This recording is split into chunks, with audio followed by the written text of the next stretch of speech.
there's this one funny story, and not really in Phoenix, Arizona, but out in Islip.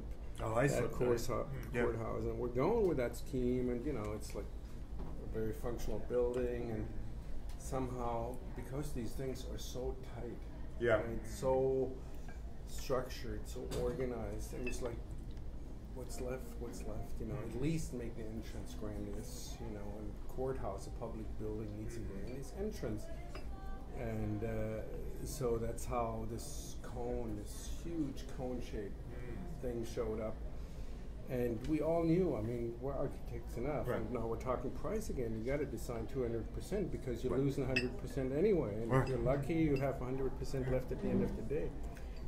And going in for the presentation of the scheme with a big cone, thinking, yeah, that looks good, but you know, it's the first thing that's being value engineered out. Right.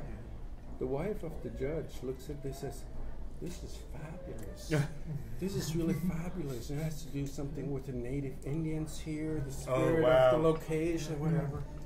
And all the GSA people at the room, and you know, the chief judge, and I don't know, all the people that had something to say, they're like, wow, all right. Hey, whatever she says, we go with it. Wow, we got her on our side.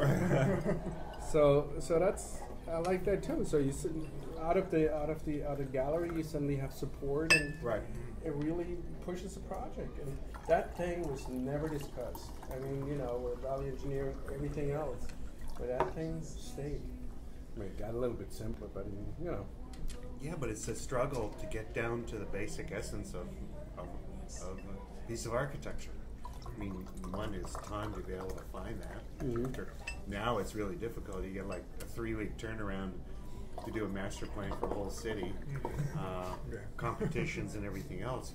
You can't iterate it enough to get down to really isolate those things, because everybody wants, you know, a couple quick moves or whatever.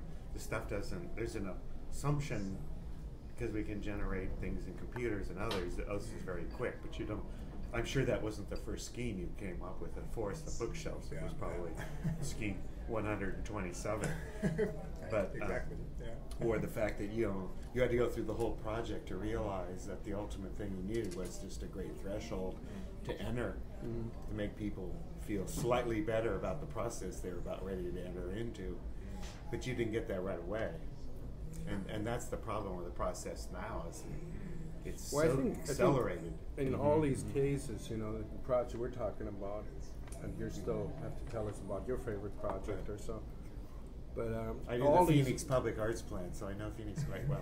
Okay. So that took several hundred all years these to get projects, I sense, had a very specific client, a very specific program. You know, library, this thing.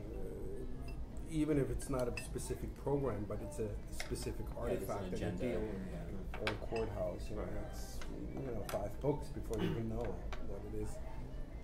I think what I'm seeing more and more, and I don't know if it's troublesome, it's just reality that we have to adjust to. You're not designing for a specific client anymore. You're just designing for an idea, you know, the idea being a building, condo building, office building. I mean, haven't seen museums on spec yet, but maybe it's just a They're matter trying to of create time. a market for their product rather than a building. Right, and you just do that, and you design with someone who's not really invested in this particular project, except as, you know, what we call the developer. Right. And then you design for developer, and then usually a lot of these things, like the bookshelves or, you know, the rails and the garden and the cones and the whatever you have to offer out of your experience, they just go out the window because no one's interested in that.